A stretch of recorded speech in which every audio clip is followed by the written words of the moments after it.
मेरे बच्चे, तुम्हारे परिवार में बहुत उपद्रव हो रहा है। हर सदस्य अपनी इच्छा अनुसार कार्य कर रहा है। घर के बड़े अपना विवेक खो रहे हैं और छोटे भी गलत रास्ते पर जा रहे हैं। कोई एक दूसरे से ठीक से बात नहीं करता। अपनों से ज्यादा बाहर वालों पर विश्वास होने लगा है। इसी कारण तुम्हारा परिवार बिखर रहा है। मेरे बच्चे, तुम्हारे चेहरे पर चिंता के भाव है, क्योंकि एक ही साथ कई संकट तुम्हारे परिवार पर मंडरा रहा है। तुम्हें समझ नहीं आ रहा है यह सब क्यों हो रहा है।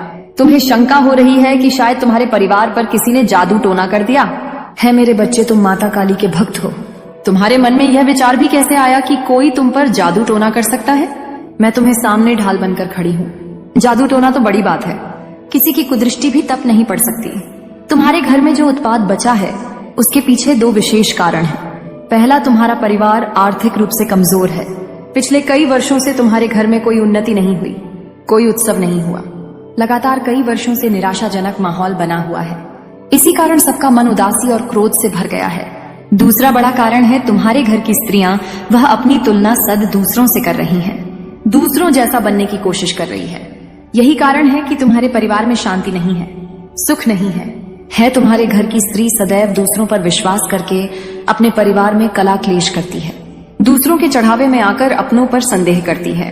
तुम्हारी समस्या का केवल एक ही समाधान है, आपस में प्रेम रखो, विश्वास रखो, फिर तुम देखो सब कुछ स्वयं ठीक हो जाएगा। लेकिन इसके अतिरिक्त कुछ और भी कारण हो सकते हैं। मेरे बच्चे, आज तुम्हारी माता तुम्हारे लिए एक अत्यंत महत्वपूर्ण और बहुत ही लाभ का संदेश लेकर आई है। यह संदेश तुम्हारे लिए इतना आवश्यक है कि तुम्हें इसे सुनना बहुत ही जरूरी है। आज बहुत ही व्यवस्था के साथ मुझे तुम्हारे सामने आना पड़ रहा है। मैं तुम्हारे लिए हर सुविधा लेकर आती रहती हूँ।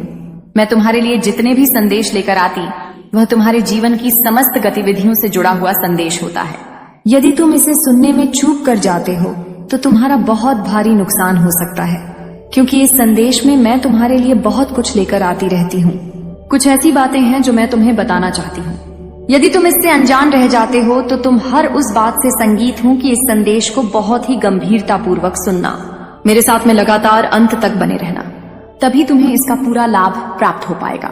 मेरे बच्चे, एक महिला शत्रु है जो तुम्हारे लिए बहुत परेशान रहती है। वह तुम्हारी समस्त गतिविधियों को रोकना चाहती है, इस प्रकार से तुम्हारे जीवन को बर्बाद करना चाहती है, जैसा आज तक तुम्हारे साथ किसी ने नहीं किया होगा। उसकी इच्छाएं तो बहुत है, वह तुम्हारे लिए कुछ भी करने के लिए तैयार है। वह तुम्हें बर्बाद करने के लिए कुछ भी कर सकती है। मेरे बच्चे, उसके इतने प्रयास हैं, तुम्हारे लिए बचना बहुत ही मुश्किल हो जाएगा। तुम्हारी हर नाकामी के पीछे इस औरत का हाथ है। वह तुम्हारे समस्त कार्यों को इस प्रकार से बर्बाद कर रही है कि तुम उसकी जान को समझ नहीं पा रहे हो और ना ही उसके बारे में तुम जान पा रहे हो। वह औरत बहुत दिनों से तुम्हारे पीछे पड़ी हुई है। काफी समय से तुम्हारे पीछे पड़ने की वजह से वह तुम्हारा बहुत नुकसान कर चुकी। अभी तक उसने तुम्हें इस तरह से परेशान किया है, किंतु तुम उसकी एक भी चाल समझ नहीं पा रहे हो। मेरे बच्चे, वह औरत बहुत ही बुद्धिमान और होशियार है। उसने कई बार ऐसे लोगों को अपनी जिंदगी में फंसाया है जो उनके विरोधी थे, परंतु वह अपने विरोधियों को कभी भी छोड़ती नहीं है, उनसे शीघ्र बदला लेती है। परंतु जिस भावना से वह तुम्हारे पीछे पड़ी हुई है, मुझे लगता है कि तुम्हारे जीवन को वह बर्बाद करके रख, क्योंकि वह जो ठान लेती है वह करके रहती है। उसके मन में जो विचार आता है वह उसे किए बिना नहीं मानती है। मेरे बच्चे, तुमने उस महिला के बारे में अभी तक जानने का प्रयास ही नहीं किया है। यदि तुम अपना प्रयास उस महिला को जानने के बारे कर लेते तो आज तुम्हारी यह नौबत ना होती। तुम्हारी बर्बादी का कारण वही औरत है जिसके बारे में मैं बात कर रही हूँ। आज मैं तुम्हारे के बारे में विस्तार पूर्वक बताऊंगी। उसका नाम, उसकी पहचान, उसका पूरा चिट्ठा मैं तुम्हारे सामने प्रस्तुत करके रख दूंगी। उस औरत को जो तुम्हारे पीछे एक डायन की तरह पड़ी हुई है। मैंने यह सब सोचा नहीं था कि मेरे भक्त को इतना परेशान और मजबूर करेगी। मैंने तो उसे दुष्ट लोगों को भी परेशान करते हुए देखा है, परंतु आज उसने अपनी दृष्टि तुम्हारे ऊपर डाली तो अब मुझे इसमें हस्तक्षेप तो करना ही पड़ेगा, अन्यथा वह तुम्हें बर्बाद करके रख देगी। मेरे बच्चे, जब वह तुम पर सब कुछ करके थक चुकी है तब वह तुम पर जादू टोना करवा रही है।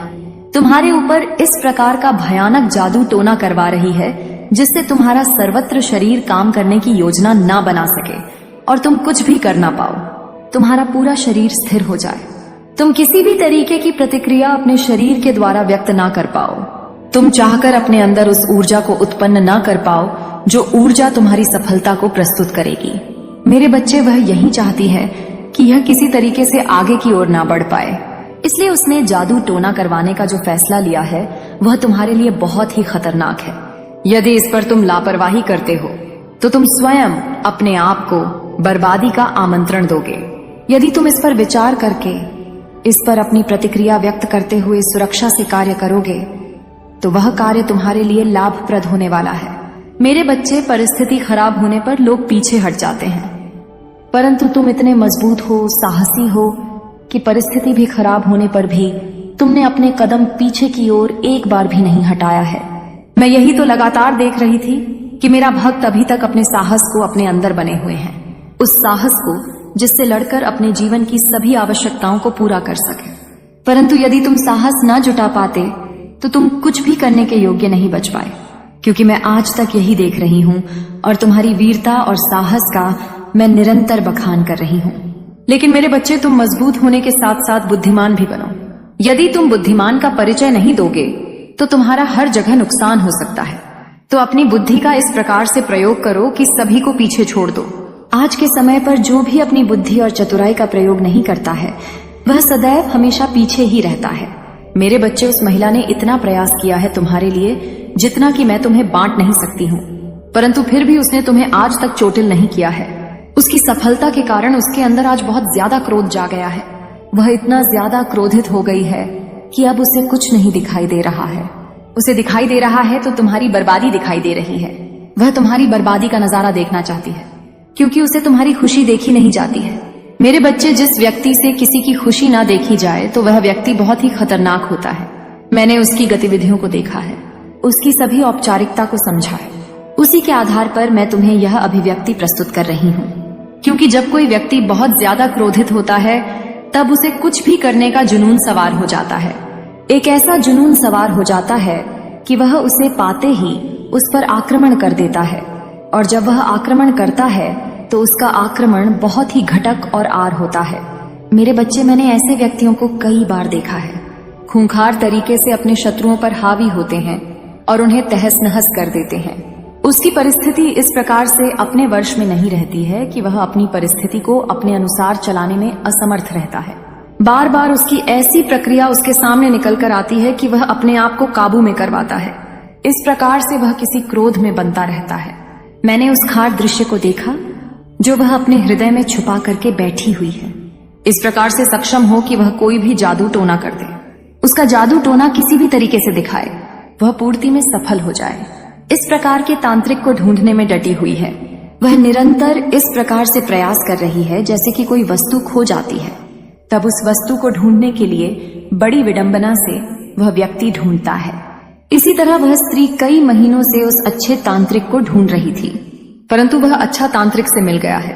तब उसने उस तांत्रिक से अपनी पूरी बात बताई और उसे इस पर अपनी क्रिया करने का आश्वासन दिया। उस आश्वासन का उपाय कर तांत्रिक उस कार्य को करने के लिए राजी हो गया। जो कार्य वह करवाना चाहती थी वह रचित हो गया है। लेकिन मेरे बच्चे, उसके अंदर विचार चल रहे हैं, क्योंकि उसने विचार किया तो उसकी दृष्टि में यह मिला है कि तुम्हारी माता की कृपा तुम पर स्वयं दिखाई दे रही है। परंतु उसने फिर यह दुस्साहस किया है। उसने लालच के बस में आकर यह कार्य करने का जो घोर पाप कर लिया है, उसे बाद में यह भारी पड़ेगा। मेरे बच्चे, तुम्हारे ऊपर एक ऐसी क्रिया की है जो तुम्हें परेशान करेगी। तुम्हारा काम करने में कोई भी मन नहीं लगेगा। तुम्हारा मन और दिमाग एकदम स्थिर हो जाएगा। जब तुम्हारा काम करने में मन नहीं लगेगा और तुम्हारा दिमाग स्थित हो जाएगा तो तुम्हारी स्थिति और भी ज्यादा, तुम्हारे घर के जो सदस्य हैं उनका पालन पोषण कैसे हो पाएगा।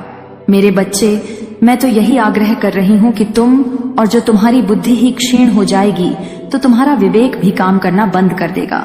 यदि तुम्हारा विवेक काम करना बंद कर देगा तो तुम और भी कोई कार्य नहीं कर पाओगे, क्योंकि तुम भी ऐसा चीज अपने दिमाग से सोच ही नहीं पाओगे जो तुम्हारे लिए करनी चाहिए। कुछ नहीं समझ पाओगे कि क्या तुम्हारे लिए सही है और क्या तुम्हारे लिए अनुचित है, और तुम्हारे जीवन में इतनी समस्याएं, इतनी उलझनें उत्पन्न हो जाएंगी कि तुम उससे निकलने में असमर्थ हो जाओगे। तुम क्या करोगे यह तुम्हारी समझ में बिल्कुल भी नहीं आएगा। मेरे बच्चे, उस खतरनाक तंत्र मंत्र की क्रिया करने वाले तांत्रिक को मेहनत करनी पड़ती है। उसने तुम्हारे प्रति किया है, वह उसके लिए सरल नहीं। वह बार बार तुम्हारे प्रति जो जादू टोना कर रहा है, परंतु वह बार बार असफल होता जा रहा है, क्योंकि मेरी जो अदृश्य शक्तियां हैं वह तुम्हारी रक्षा में लगी हुई है। वह तुम्हारी रक्षा बड़ी ही सफलता से करेंगी। लेकिन मेरे बच्चे, तुम्हारी स्थिति को देखकर मैंने तुम्हें इन चीजों से अवगत कराने का जो फैसला लिया है, उसी के आधार पर मैं जैसा बता रही हूँ, क्योंकि बताना मेरा फर्ज है।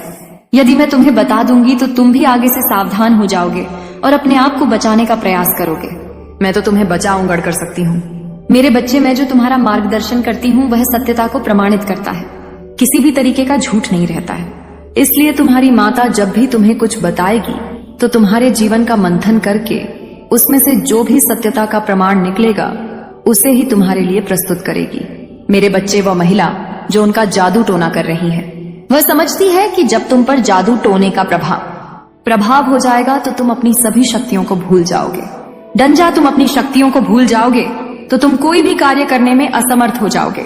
जब तुम कार्य करने में असमर्थ हो जाओगे तब तुम अपनी रफ्तार धीमी कर लोगे, और जब तुम्हारी रफ्तार धीमी हो जाएगी तब तुम आगे नहीं बढ़ पाओगे। और वह महिला तुम्हारे साथ ऐसा ही करना चाहती है। मेरे बच्चे, वह चाहती हैं कि तुम किसी भी तरीके से आगे ना पहुंच सको और ना ही तुम सफलता की जीत किसी के सामने प्रस्तुत कर सको। तुम्हारी जीत एक मिसाल बनने वाली थी जो सबके लिए कांटे की तरह छुप रही थी। वह औरत भी तुम्हारे लिए कांटे बनकर आई है और तुम्हें इस प्रकार से चोट पहुंचाई है कि तुम जीवन भर भी संभालने का प्रयास करोगे तो भी नहीं संभल पाओगे, क्योंकि उसने जो योजना तुम्हारे लिए निर्माण की वह योजना बहुत ही जोखिम है। उसने जो बड़ी ही चतुराई से तुम्हारे लिए रास्ता बनाया था तुम्हें गड्ढे में धकेलने के लिए, वह तो सफल हो गया है, और जो तांत्रिक वाला बच्ची है इस पर उसका कार्य चल रहा है। उसने तो अपना कार्य कर दिया है जितना उसके बस में था। मेरे बच्चे, अब वह चाहती है कि तुरंत उसकी शक्ति तुम्हारे ऊपर हावी होकर अपना प्रभाव देखने लगे, परंतु वह तुम तक पहुंचाने के लिए मुझसे से लड़ना पड़े। जो मेरी शक्तियां हैं वह तुम्हारी रक्षा कर रही है, इस प्रकार से रक्षा कर रही है कि कोई भी अनिष्ट शक्ति तुम तक पहुंचाने के लिए असमर्थ हो जाएगी। उसके सभी रास्ते असफल हो जाएंगे। उसने जितना प्रयास तुम्हें नीचा दिखाने के लिए किया है, शायद वह अपने लिए करती तो उसका समय कुछ और ही होता। हो सकता है उसका भाग्य तुमसे भी ज्यादा चमक गया होता और वह अपने जीवन में इस प्रकार से खुशहाल हो जाती जिस प्रकार से उसने कभी सोचा नहीं होगा। जो उसके भाग्य में है वह तो उसे मिलता है, परंतु जो नहीं भी होता वह भी उसे प्राप्त हो जाता है। परंतु इसके लिए उसे मेरी बात को मानना पड़ेगा। यदि वह मेरी बात को मानती है तो उसके लिए सब कुछ पर्याप्त करवा दूंगी। मेरे बच्चे, कुछ तंत्र मंत्र की क्रिया की वजह से तुम्हारा जीवन आज नरक बन गया है। तुम इस प्रकार से परेशान हो रहे हो, इस प्रकार से दुखी हो।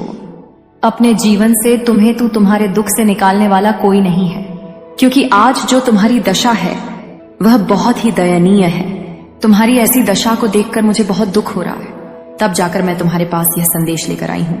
मेरे बच्चे, यह सब किया कराया उस औरत का है जो तुम्हारी बहुत करीबी है। तुम उसे जानते नहीं हो। वह तुम्हारे पास रहकर तुम्हारे लिए षड्यंत्र बनाती रहती है और तुम्हें परेशान करने के रास्ते खोजती रहती है। तुम उसकी सभी बात से अनजान रहते हो। जब यह सब उसे देखा नहीं गया, मैं तब कहीं तुम्हारे पास आ गई हूँ, तुम्हारी रक्षा करने के लिए, तुम्हें सावधान करने के लिए, तुम्हें उन चीजों से अवगत कराने के लिए जो तुम्हारे जीवन के लिए हानिकारक सिद्ध होने वाली है। मेरे बच्चे, यदि तुम्हें अपनी माता की महिमा पर और उनकी शक्तियों पर पूर्ण विश्वास है तो कमेंट में हाँ लिख दीजिए और लिख करिए कि आज मेरी माता ने जो भी सत्य प्रमाणित किया है वह शक्ति मेरे जीवन से ही जुड़ा हुआ है। क्योंकि काफी समय से एक महिला मेरे घर रोज आती जाती थी, परंतु मैं उसकी इच्छा को समझ नहीं पा रहा था और मुझसे लगातार बार बार भूल हो गई थी, जिस कारण से आज मुझे यह दिन देखने पड़ रहे हैं। परंतु आज मेरी माता ने जो मेरे जीवन की सत्यता को प्रमाणित किया है, उस सत्यता में एक एक बात सत्य है, क्योंकि उन्होंने जो भी मेरे जीवन का तथ्य मेरे सामने निकलकर उपस्थित किया है उसमें प्रत्येक तथ्य मेरे जीवन से संबंधित है। मेरे जीवन की आलोचना कर मेरी माता ने मुझ पर बहुत बड़ा एहसान किया है, क्योंकि इतना बड़ा एहसान आज के समय पर कोई नहीं करने वाला है। हे माता, आज आपने जो मुझ पर उपकार किया है उस उपकार को मैं कभी भी नहीं भूल सकता। मेरे जीवन में अपनी आधारशिला व्यक्त की है, वह सब सार्थक है, कोई भी बात निरर्थक नहीं है। मैं यही तो अपनी माता के अंदर देखा कि वह जो भी प्रस्तुत करेंगी वह प्रमाण के साथ ही प्रस्तुत करेंगी। उनकी दयालुता, उनकी उदारता मेरे हृदय को इस प्रकार से प्रसन्नित कर देती है कि मेरी समस्त चिंताएं दूर हो जाती हैं। निष्ठा को दूर होते ही वह बहुत ही अपने आप को चिंतामन और जवान महसूस करता हूँ, क्योंकि जब मेरी चिंता दूर हो जाती है तब मुझे एक ऐसी शक्ति जो मुझे कार्य करने के लिए मुझे अत्यधिक ऊर्जा प्रदान करती है, एक ऐसी ऊर्जा जो मैं अपने कार्य को करके अपने जीवन में कामयाबी को हासिल करके आगे की ओर आकर्ष हो सके। ऐसी स्थिति में जब मेरे पास कुछ नहीं होता है तब मैं अपनी माता का स्मरण करता हूँ और मेरी माता मुझे तत्काल ही वह चीज प्राप्त करवा देती है जो मेरे लिए आवश्यकता से परिपूर्ण होती है। आज मैंने अपनी माता के साक्षात दर्शन करके अपने जीवन को धन्य कर दिया है। मेरा जीवन धन्य हो गया है। मेरे जीवन की सभी व्यवस्थाएं मेरी माता ने मेरे लिए सुनिश्चित कर दिया है। सर्वोत्तम के उसे रखा रहता ये काम नहीं खड़ा कर दी। बच्चे, तुम अपनी गतिविधियों को इस प्रकार से चलाने का प्रयास करो जिस प्रकार से तुम्हें चलना चाहिए। तुम्हें कभी भी ऐसी परिस्थिति पर अपनी प्रतिक्रिया नहीं व्यक्त करनी चाहिए। मेरे बच्चे, उस महिला की तलाश अब तुम तक खत्म हो जाती है। वह स्त्री के सभी क्रियाओं को बंद करना चाहती है। तुम जो भी क्रिया अपने जीवन में करते हो उन पर रोक लगाना चाहती है। उसकी इच्छा यह है कि तुम कुछ भी कर ना पाओ और तुम्हारे घर में इस प्रकार का तांडव हो। उसमें उसे मजा आए जो तुम्हारे लिए बहुत ही खतरनाक होने वाला है। परिस्थिति तुम्हारे लिए कुछ भी समझ में ना आए, कोई रास्ता तुम्हारे सामने ना आए। तुम किसी भी हालत में उन चीजों को प्राप्त करने में असमर्थ हो जो तुम्हारे लिए आवश्यकता का